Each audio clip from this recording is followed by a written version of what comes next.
প্রেমিকাকে বিয়ে করে স্বপ্নের ঘর বাঁধতে চেয়েছিলেন শরীয়তপুরের নড়িয়া উপজেলার কামাল শরীফ শেখ, কিন্তু ভাগ্য সহায় না হওয়ায় প্রেমিকার অন্যত্র বিয়ে হয়ে যায়। প্রিয়জনকে হারানোর এই কষ্ট সইতে না পেরে মানসিক ভারসাম্যহীন হয়ে পড়েন কামাল।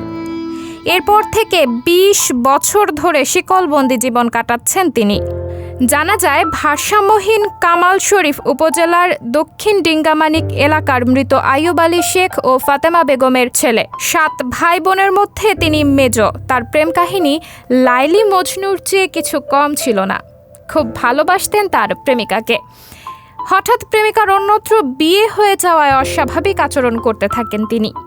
তখন তার মা বাবা তাকে জোর করে বিয়ে করান, কিন্তু কামাল তার প্রেমিকাকে ভুলতে পারছিল না। স্ত্রীকে রাখতেন ঘরবন্দি করে। এরপরে হঠাৎ স্ত্রীও তাকে ছেড়ে চলে গিয়ে অন্যত্র বিয়ে করেন।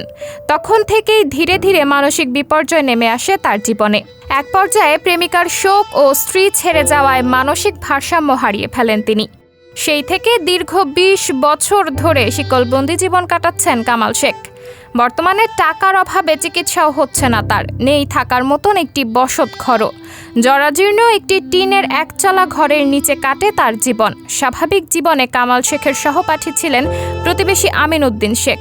তিনি বলেন, আমরা একসঙ্গে মাটি কাটতাম, মানুষের খেতে বদলা দিতাম।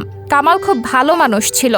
শুনেছি তার সঙ্গে একটি মেয়ের প্রেমের সম্পর্ক ছিল। সেই প্রেমিকা ও তার স্ত্রী ছেড়ে যাওয়ায় শোকে সে পাগল হয়ে যায়।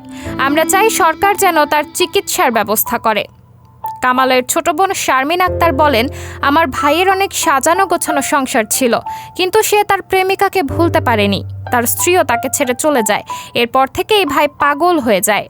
দীর্ঘ ২০ বছর ধরেই শিকলে বাঁধা অবস্থায় বাহিরে থাকে সে।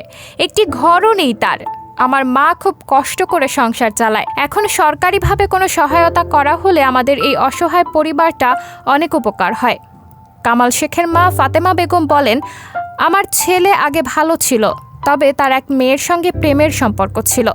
আমরা বিষয়টি জানতাম না। পরে শুনেছি তার প্রেমিকার অন্য জায়গায় বিয়ে হয়ে যায়। তখন আমরাও তাকে অন্য জায়গায় বিয়ে করাই।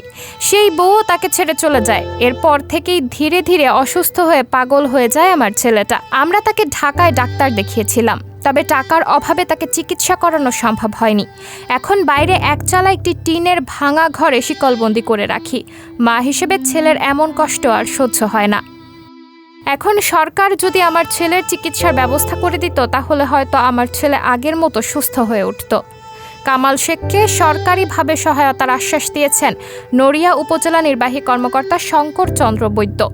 তিনি বলেন, আমরা তার বিষয়ে খোঁজ খবর নিয়েছি। উপজেলা সমাজসেবা অফিস ও উপজেলা প্রশাসনের মাধ্যমে তাকে পুনর্বাসনের ব্যবস্থা করে দেওয়া হবে। সাবরিনা জলিল, সবার কথা।